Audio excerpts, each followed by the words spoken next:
Students, welcome back to my channel learn to live. और ये मेरी ईमेल आईडी है learn2live678@gmail.com। आप मुझे यहाँ पे मेल अपनी कोई भी क्वेरी मेल कर सकते हैं या फिर कमेंट बॉक्स में कमेंट कर सकते हैं। तो इसके अंदर हम लोग कवर करेंगे क्लास 8th का चैप्टर 6 कंबशन एंड फ्लेम का सेकेंड पार्ट। क्लियर है? जो पेज नंबर 68 से ऑनवर्ड्स है। ओके, सो इसके अंदर सबसे पहले इम्पॉर्टेंट है आपको फायर के बारे में समझना। फायर आपका जो प्रोसेस है वो भी कंबशन प्रोसेस है।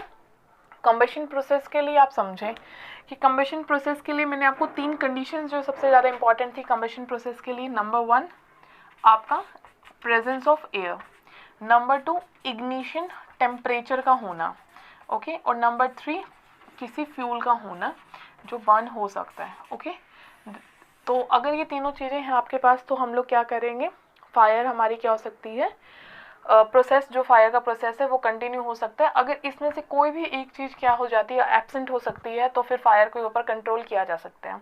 अब हमारी बहुत सारी ऐसी फायर्स होती हैं जैसे फॉरेस्ट फायर्स हैं जो initially natural he by nature के प्रोसेस से हैपन हो रही हैं, तो उनके ऊपर कंट्रोल करने के लिए तो बहुत ही लंबा प्रोसेस है। लेकिन आपने बहुत सारे कई ऐसे आपके लाइफ में आई होंगी सिचुएशन जहाँ पे आपने किसी इंडस्ट्री में या किसी हाउस में क्या देखी होंगी, फायर्स देखी होंगी, लगी हुई आग लगी हुई देखी होंगी। तो फिर ऐसे केस में आप क्या करते हैं, फायर ब्रिगेड को, पीपल जो आसपास के लोग हैं हम फायर ब्रिगेड को कॉल करते हैं। अब फायर ब्रिगेड्स वाले क्या करते हैं, तो वो एक पर्सन जो फायर ब्रिगेड में है वो क्या करेंगे, एक लंबा सा पाइप लेके आते हैं जिसके आगे एक नोजल लगा होता है और उसके अंदर से बहुत तेज प्रेशर से क्या होता है, वाटर आता है। और depending upon the amount of the fire happening there, जो भी चीज़ें प्रोसेस हो रहा है वहाँ पे, जितनी आग लगी हुई है उसके ऊपर डिपेंड करता है कि वो उसको 1 घंटे में, 2 घंटे में, कितनी देर में उसके ऊपर कंट्रोल ले सकते हैं। ओके, तो ऐसे कंडीशंस में हम लोग क्या करते हैं, वाटर का यूज़ करते हैं। अब वाटर करेगा क्या उसके बारे में समझें। मैंने आपको बताया था कि एक पेपर कप में हम लोगों ने क्या किया है, अमाउंट ऑफ वाटर लिया है। तो ये जो पेपर कप है ये क्या नहीं होगा, जल्दी से बर्न नहीं होगा। क्यों बर्न नहीं हो रहा है, क्योंकि जो इसके अंदर वाटर है ना, वो वाटर क्या करता है, इग्निशन टेम्परेचर को बढ़ा देता है बजाय इसके। इसका एग्जांपल आप ऐसे भी ले सकते हैं, मैंने एक वुड ली है, एक लकड़ी ली है और उस लकड़ी को गीला कर लिया है, और एक मैंने सूखी हुई वुड ली है और उसको मैंने बर्न किया है। तो ये वाली जो वुड है वो इजीली बर्न हो जाएगी एज कम्पेयर टू दिस, क्योंकि जो वाटर का अमाउंट इसके ऊपर है, या वाटर जो इसके ऊपर लगा हुआ है वो क्या कर रहा है, इग्निशन टेम्परेचर को बढ़ा रहा है। यानी जितनी हीट इसको बर्न होने के लिए चाहिए थी उससे ज़्यादा हीट इसको चाहिए अगर आपको इस चीज़ को बर्न करवाना है। तो इग्निशन टेम्परेचर बढ़ने का मतलब है कि आपने वहाँ से अमाउंट ऑफ हीट, जो हीट निकल रहा था, आपने जब वाटर स्प्रेड किया किसी फ्यूल के ऊपर, तो आपने हीट का अमाउंट क्या कर दिया, जो बाहर से हीट आ रही थी, जो फ्यूल को बर्न करने के लिए हेल्प कर रही थी, उसे कम कर दिया। नंबर 2 आप क्या कर सकते हैं, आप अगर किसी इंडस्ट्री में 4 रूम्स है और किसी एक रूम में आग लगी और बाकी रूम्स में भी सामान रखा हुआ है, कोई कपड़ा रखा हुआ है, पैकेट्स रखे हुए हैं, कारपेट्स रखे हुए हैं, कर्टेन्स रखे हुए हैं, कुछ भी, पेपर रखा हुआ है, तो पहले आप इन सामान को क्या कर ले, रिमूव कर लें। तो आपने क्या कर लिया, फ्यूल रिमूव कर दिया। अगर फ्यूल होगा ही नहीं तो फायर नहीं लगेगी। क्लियर है? वाटर का स्प्रेड करना यूनिवर्सल है। जब कभी भी आपको क्या करना हो, आपको बुझाना, तो आप वाटर का यूज़ कर सकते हैं, जिससे इग्निशन टेम्परेचर बर्न हो जाता है। प्लस वाटर क्या करता है, वाटर के जो ड्रॉपलेट्स होते हैं वो फ्यूल के चारों तरफ क्या हो जाते हैं, सराउंड हो जाते हैं, घेर लेते हैं। उसके वाटर के जो ड्रॉपलेट्स होते हैं उसको चारों तरफ से घेर लेते हैं, जिसकी वजह से एयर की जो सप्लाई है, एयर दैट मीन्स ऑक्सीजन की जो सप्लाई है वो क्या हो जाती है, बंद हो जाती है। वाटर, एयर की, ऑक्सीजन की सप्लाई क्या हो जाती है, बंद हो जाती है। अगर ऑक्सीजन की सप्लाई बंद हो गई है तो भी फायर आपकी इनिशिएट नहीं होगी, ज़्यादा बढ़ेगी नहीं। अब इन तीनों ही केसेस में मैं आपको एक चीज़ बताती हूँ, आप इन तीनों में से कोई भी एक चीज़ रिमूव कर दें तो फायर के ऊपर कंट्रोल लिया जा सकता है। लेकिन अगर आपकी फायर इलेक्ट्रिकल अप्लायंसेस में है, इलेक्ट्रिकल अप्लायंसेस मतलब ऐसी चीज़ों में जहाँ पे इलेक्ट्रिसिटी रन करने का खतरा है, जैसे किसी खंबे में लग गई है या तारों में लगी हुई है फायर, तो ऐसे केस में सबसे पहला काम जो होता है वो होता है कि आप इसकी मेन सप्लाई को बंद करवा दें। जो दूसरा काम होता है वो वाटर का यूज़ ना करना है बेटा। कई लोग वाटर का यूज़ करने के लिए सोचेंगे, पर हम इस केस में वाटर को यूज़ नहीं करते हैं। हम इस इलेक्ट्रिकल अप्लायंसेस वाले केस में सैंड का यूज़ करते हैं। आपके पास ये क्वेश्चन भी फॉर्म हो सकता है कि to extinguish the fire in electrical appliances why do not we use water. Water को हम लोग क्यों नहीं यूज़ करते इलेक्ट्रिकल अप्लायंसेस को अगर हम लोगों को आग से बचाना है, बुझाना है। तो इसका केस ये है कि वाटर जो होता है वो गुड कंडक्टर ऑफ इलेक्ट्रिसिटी होता है। इलेक्ट्रिसिटी का गुड कंडक्टर होता है। इलेक्ट्रिसिटी का गुड कंडक्टर मतलब है कि अगर आप वाटर का यूज़ करेंगे तो जैसे ही आप वाटर का यूज़ करेंगे तो वाटर के थ्रू आपको क्या लग सकता है, करंट लग सकता है। वाटर के थ्रू आपको क्या लग सकता है, करंट लग सकता है। तो अब आपने सीख लिया कि आप इलेक्ट्रिकल अप्लायंसेस में सैंड का यूज़ करेंगे। वाटर को आप जनरली बाकी हर एक किसी भी सब्सटेंस में अगर आग लगी हुई है तो आप यूज़ कर सकते हैं। वाटर किस तरीके से आपको हेल्प करता है आग को बुझाने के लिए, दो तरीक़ों से। वो इग्निशन टेम्परेचर को बढ़ा देता है और ऑक्सीजन की सप्लाई को कम कर देता है। इसके अलावा जो आप नेक्स्ट टॉपिक समझेंगे वो है फायर एक्सटिंग्विशर कैसे वर्क करता है। आपने अपनी स्कूल की बिल्डिंग्स में या फिर बहुत सारे हॉस्पिटल्स या बड़ी बड़ी कमर्शियल बिल्डिंग्स में इस तरीके के फायर एक्सटिंग्विशर देखा होगा, आप अपनी बुक से भी रेफ़र कर सकते हैं। इसमें इस तरीके से क्या होती है, एक पाइप होती है। अगर कहीं पे भी आग लग जाती है तो जो रेड कलर से पेंटेड आपके पास सिलेंडर्स हैं छोटे छोटे, आप इसको क्या कर सकते हो, पाइप को लेकर उसे स्प्रेड कर सकते हो। और स्प्रेड में हो क्या रहा है, इन फायर एक्सटिंग्विशर्स के पास क्या है, सोडियम बाइकार्बोनेट है, सोडियम बाइकार्बोनेट। और जो कार्बोनेट होता है ना बेटा वो CO3 होता है। क्या होता है, CO3 कार्बोनेट का फॉर्मूला होता है। ये सोडियम कार्बोनेट क्या करता है, अंदर जैसे ही आप नोजल निकालते हो तो यहाँ पे एक नोजल होती है, जैसे ही बाहर निकलती है ये क्या करता है, रिएक्ट करता है। और ये जो CO3 है वो CO2 में, यानी बाहर, इसके बाहर जो निकलेगी गैस वो CO2 निकलेगी। ये CO2 के रूप में बाहर आता है और CO2 चारों तरफ क्या हो जाती है, स्प्रेड हो जाती है। अगर आप किसी फ्यूल के ऊपर CO2 को स्प्रेड करते हो तो वो CO2 उस फ्यूल को क्या कर लेती है, कवर कर लेती है कम्प्लीटली। वो CO2 फ्यूल को कवर कर लेती है कम्प्लीटली, जैसे आप विंटर्स में अपने आप को कवर कर लेते हो विद अ ब्लैंकेट। तो CO2 अगर इस तरीके से पूरे उस पे ऊपर कवर हो गई है तो ये क्या कर देगी, ऑक्सीजन की सप्लाई को कट कर देगी। ऑक्सीजन की सप्लाई को कट कर देगी। आपकी जो CO2 है वो क्या कर देगी, ऑक्सीजन की सप्लाई को कट कर देगी। क्लियर है। इसके बाद हम लोगों ने सीख लिया कि फायर एक्सटिंग्विशर कैसे वर्क करते हैं। फायर को आप कौन से 3 मेथड्स को, एक भी मेथड को रिमूव करके, उसके एक भी कंपोनेंट को रिमूव करके उसको क्या कर सकते हो, बुझा सकते हो। और नेक्स्ट जो टॉपिक है वो आपके पास है types of combustion. Types of combustion में हम 2 तरह के कंबशन पढ़ते हैं। Number 1 rapid combustion and number 2 spontaneous combustion. Rapid combustion क्या होता है, रैपिड कंबशन होता है आपके पास जब आपकी इनिशियली आग जल जाए, फटाफट बर्न हो जाए और वो आपको a large number of amount क्या दे, हीट दे। जब ऐसा कोई भी फ्यूल है, कोई फ्यूल है आपके पास, वो क्या हो जाए, फटाफट बर्न हो जाए और उसके बर्न होने की वजह से आपके पास जो हीट या फिर लाइट, जो भी अमाउंट एनर्जी आप ले रहे हैं, बहुत ज़्यादा अमाउंट में जब हीट और लाइट निकलती है, फटाफट इसको स्मॉल टाइम में, थोड़े से टाइम में अगर थोड़े से टाइम में आपके पास फ्यूल जल्दी से बर्न हो जाता है और वो आपको हीट या लाइट देता है, तो ऐसे कंबशंस को हम लोग रैपिड कंबशन कहते हैं। रैपिड मतलब फास्टली होना, क्या कहते हैं, रैपिड कंबशन। इसका एग्जांपल बहुत सारे हैं आपके पास। LPG का बर्न होना, CNG का बर्न होना, पेपर का बर्न होना, वुड का बर्न होना, ये सब आपके पास कैसे एग्जाम्पल हैं, these all are the examples of your rapid combustion. इसके बाद आपके पास जो कंबशन का एग्जाम्पल है वो है स्पॉन्टेनियस कंबशन।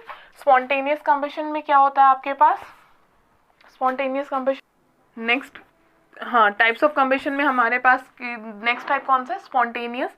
स्पॉन्टेनियस का एग्जाम्पल मैं आपको देती हूँ, जैसे फॉरेस्ट फायर्स। फॉरेस्ट फायर में क्या होता है, इस तरीके स्पॉन्टेनियस प्रोसेस में या स्पॉन्टेनियस कंबशंस में क्या होता है, इसमें आपके पास जो इग्निशन टेम्परेचर आप दे रहे हो, जैसे हम लोगों ने फ्यूल को यहाँ पे हीट अप करने के लिए जो टेम्परेचर दिया है वो आपने खुद दिया है, आप चाहते हो कि वो फ्यूल बर्न हो जाए और चले।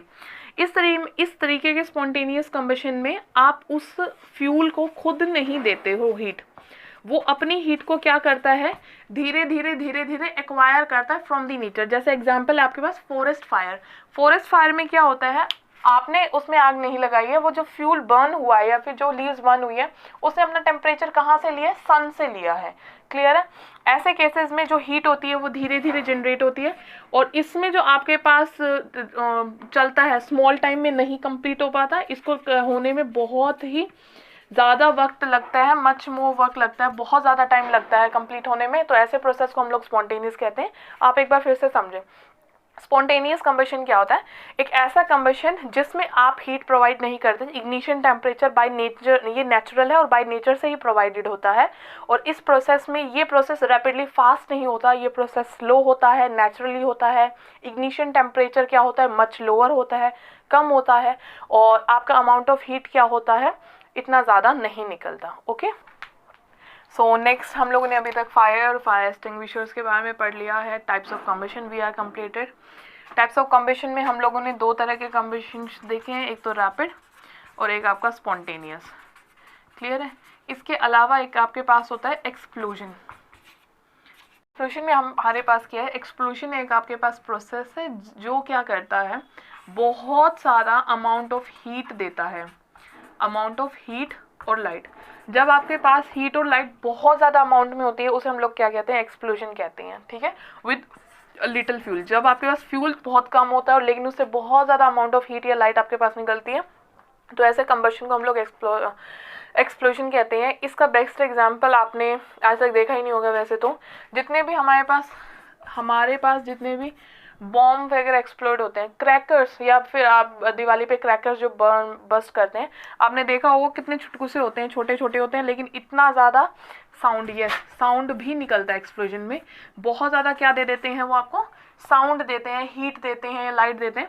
तो फिर ऐसे जो छोटे छोटे क्रैकर्स को हम लोग, छोटे छोटे जो बॉम्ब्स होते हैं उनको जब हम लोग करते हैं, इनिशिएट करते हैं, आग लगाते हैं उनके अंदर, तो जो प्रोसेस वो हो रहा है उसे हम लोग एक्सप्लोजन कहते हैं। क्लियर है। नेक्स्ट जो टॉपिक हमारे पास है वो हमारे फ्लेम है। फ्लेम को मैं आपको अर्लियर समझा चुकी हूँ क्या होता है। फ्लेम आपके पास क्या होता है, फ्लेम इस तरीके से जब आप कैंडल को जलाते हैं तो जो ये ऊपर वाला पार्ट होता है ये आपका फ्लेम होता है। फ्लेम एक्चुअली कुछ नहीं है, एक विजिबल पार्ट है। जो भी गैसेस इसके अंदर बर्न हो रही हैं या फिर जो भी सॉलिड या जो भी फ्यूल बर्न हो रहा है, उस फ्यूल का जो विजिबल पार्ट होता है ना, उसको ही हम लोग क्या कहते हैं, फ्लेम कहते हैं। ठीक है। अब हमारे पास जो फ्लेम है उसके लिए मैं आपको एग्जांपल बताती हूँ। आपने एक प्लेट ली, कोई भी आप ले सकती हैं, सिंपल। आपने क्या की है, प्लेट ली है और उसके नीचे एक कैंडल को रखा है। ठीक है। या फिर आपने इस तरीके से देखा होगा कि अगर आप अपने गैस के ऊपर जो भी बर्तनों को यूज़ करते हैं तो वो क्या होते हैं, वो बर्तन, वो ग्लास, कटोरी या फिर जो भी पतीला होता है, वो नीचे से क्या हो जाते हैं, उनका जो बेस होता है वो क्या हो जाते हैं, ब्लैक इन कलर हो जाते हैं। कैसे हो जाते हैं, ब्लैक इन कलर हो जाते हैं। क्लियर है। तो ये जो ब्लैक इन कलर होने का रीज़न है, और जो यहाँ पे फ्लेम है, यहाँ पे जो ब्लैक कलर का अपीयरेंस है, जो सर्कल ब्लैक कलर का अपीयर हुआ है, वो जो है ये दोनों ही आपके हैं अनबर्न्ड कार्बन पार्टिकल्स। अब ये होते क्या हैं, एक्चुअली जब आपके पास कंबशन हो रहा होता है, जब आपके पास कोई कैंडल जल रही है या कोई स्टोव जल रहा है, तो उस वाले कंबशन में, फ्लेम्स में क्या होते हैं, कुछ ऐसे कार्बन के पार्टिकल्स होते हैं जो अनबर्न्ड रह जाते हैं, यानी वो जलते नहीं हैं। अब जो कार्बन के पार्टिकल्स जले नहीं हैं वो कहाँ डिपॉजिट होने लग जाते हैं, या तो वेसल के बॉटम में, या फिर इस तरीके से जब आपने प्लेट रखी है तो यहाँ पे जो वो काला काला सा आपको लगता है ना, काला धुआं निकल रहा है फ्लेम से, कुछ काला सा धुआं निकल रहा है, या फिर इस तरीके से जो काली सी अपीयरेंस आ जाती है किसी प्लेट पे, तो वो आपके क्या होते हैं, अनबर्न्ड कार्बन पार्टिकल्स होते हैं। अगर आपका कंबशन प्योरली पूरा बर्न्ड तरीके से चले तो आपको इस तरीके से कोई अपीयरेंस नहीं आती है। क्लियर है। इसके बाद एक छोटा सा टॉपिक और समझे, फ्यूल क्या है। मैंने आपको बताया था ऐसे सब्सटेंसेस जो कंबशन के लिए हेल्प करते हैं, कंबशन होने में हेल्प करते हैं, उसे हम लोग क्या कहते हैं, फ्यूल कहते हैं।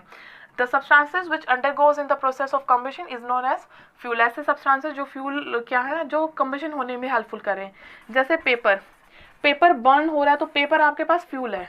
वुड, अगर हम लोग वुड को जला रहे हैं तो वुड आपके पास क्या है, फ्यूल है। क्लियर है। फ्यूल में अब हमारे पास कुछ फ्यूल की क्या होनी चाहिए, करैक्टरिस्टिक्स या फीचर्स होने चाहिए कि आप फ्यूल कौन सा चूज़ करेंगे। तो हम लोग फ्यूल वो वाला चूज़ करेंगे जो इजीली अवेलेबल हो, इजीली आप उसे हैंडल कर सकते हो, इजीली आप उसे ट्रांसपोर्ट कर सकते हो, इजीली आप उसे स्टोर कर सकते हो, क्लियर है, और जो ज़्यादा अमाउंट ऑफ हीट देता हो, ठीक है, जो इजीली बर्न हो जाता हो, ठीक है। तो ये कुछ करेक्टरिस्टिक्स हैं कि अगर इस तरीके के करेक्टरिस्टिक्स किसी फ्यूल में है, चीप हो, राइट, तो इस तरीके की कुछ करेक्टरिस्टिक्स हैं। अगर इस तरीके के कुछ करेक्टरिस्टिक्स किसी फ्यूल में, तो हम लोग उस फ्यूल को चूज़ करना प्रेफर करेंगे एज कम्पेयर टू अदर्स। तो आपके पास ऐसे फ्यूल्स को हम लोग वैसे आइडियल फ्यूल कहते हैं, पर कोई भी फ्यूल आइडियल नहीं होता है, क्लियर है। तो आपने यहाँ पे फ्यूल समझा, और आइडियल फ्यूल क्या है, ऐसा फ्यूल जिसमें बहुत सारी करेक्टरिस्टिक्स हैं, उसे हम लोग कहते हैं। किसी भी फ्यूल को गुड फ्यूल या आइडियल फ्यूल कब कहोगे, जब उसके अंदर इस तरीके की कुछ चीज़ें उसके अंदर इन्वॉल्व हों, ठीक है। सो आपके इस चैप्टर का सबसे जो इम्पोर्टेंट पार्ट है वो रह गया आपके पास स्ट्रक्चर ऑफ फ्लेम, ओके। तो स्ट्रक्चर ऑफ फ्लेम के लिए आप अब ध्यान से देखें, आपके पास क्या है, एक कैंडल है, और उसके कुछ अलग अलग मैं आपके पास फ्लेम्स बना रही हूँ, ठीक है। जो कैंडल है ये आपका वैक्स से बना है, इसका जो इनर मोस्ट पार्ट है ये आपका क्या होता है, ये आपका क्या होता है, इनर मोस्ट जोन, जो सबसे अंदर की तरफ होता है उसे हम लोग इनर मोस्ट जोन कहते हैं, और ये ब्लैक कलर का होता है, क्लियर है, कैंडल से थोड़ा सा ऊपर निकला हुआ। और ये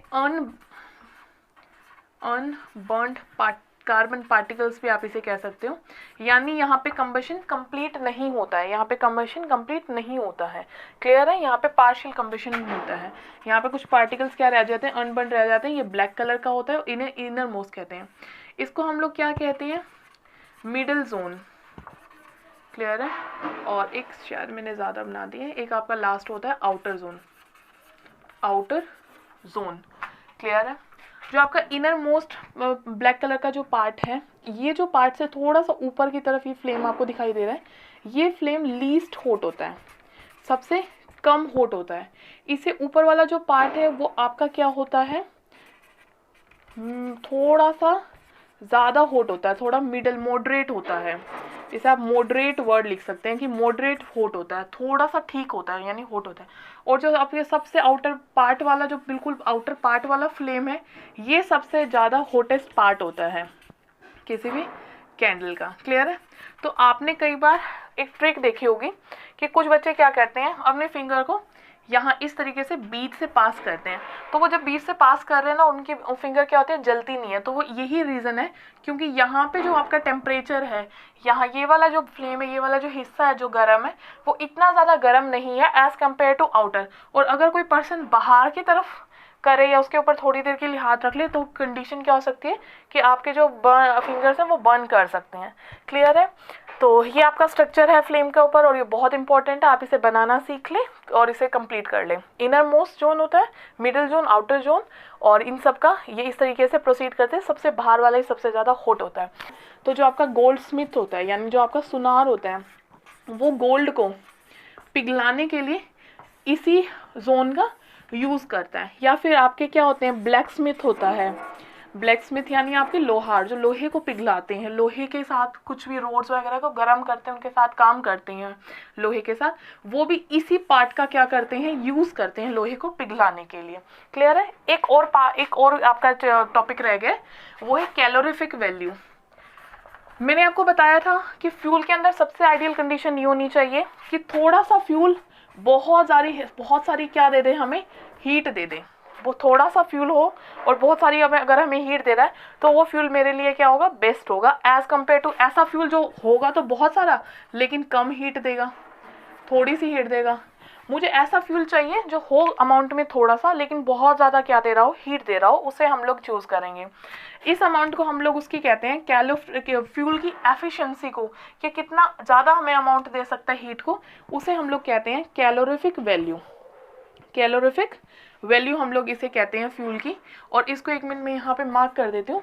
इसे हम लोग किलो जूल पर केजी में क्या करते हैं, किलो जूल पर केजी में, क्लियर है। तो फ्यूल हमारे पास क्या है, केजी, किलो जूल पर केजी में इंक्लूड होता है।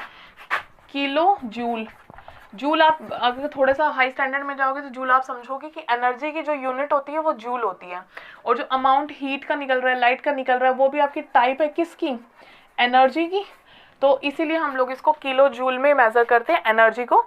और पर केजी का मतलब है, पर केजी का मतलब है कि अमाउंट ऑफ फ्यूल जो आप यूज़ कर रहे हो वो कितना है, उसी को हम लोग क्या कहते हैं, कैलोरीफिक वैल्यू।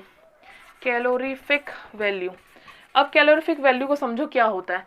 कैलोरीफिक वैल्यू क्या होता है, the amount of 1 kg fuel, कि अगर आप 1 किलो फ्यूल लें, कोई भी फ्यूल ले लें, वुड, पेपर, स्टोन, कुछ भी ले लें, स्टोन तो करेगा नहीं, वुड, पेपर और चारकोल, कोल, कुछ भी आप ले रहे हैं, कैरोसिन ऑयल ले रहे हैं, तो 1 किलो का जो अमाउंट है फ्यूल का, वो आपको कितना हीट देगा, the amount of heat released when you burn 1 kg of fuel is known as calorific value. 1 kilo fuel को बर्न करने पे कितना अमाउंट आपका हीट का बाहर रिलीज हो रहा है, उसी को हम लोग कैलोरीफिक वैल्यू कहते हैं, और इसे केजी पर किलो जूल पर केजी में नोट डाउन किया जाता है। क्लियर है। इसके बाद फ्यूल को बर्न करने के, और ये आपका लास्ट टॉपिक है, just give me 5 minutes more. Fuel को बर्न करने का बर्न करने से कुछ हमारे पास हार्मफुल इफेक्ट्स भी आते हैं। फॉर एग्जाम्पल पोल्यूशन का। अब जब आप फ्यूल को बर्न करते हो तो स्मोक रिलीज होता है। स्मोक रिलीज होता है तो वो क्या करता है, पॉल्यूशन करता है, एयर पॉल्यूशन करता है और ग्लोबल वार्मिंग करता है।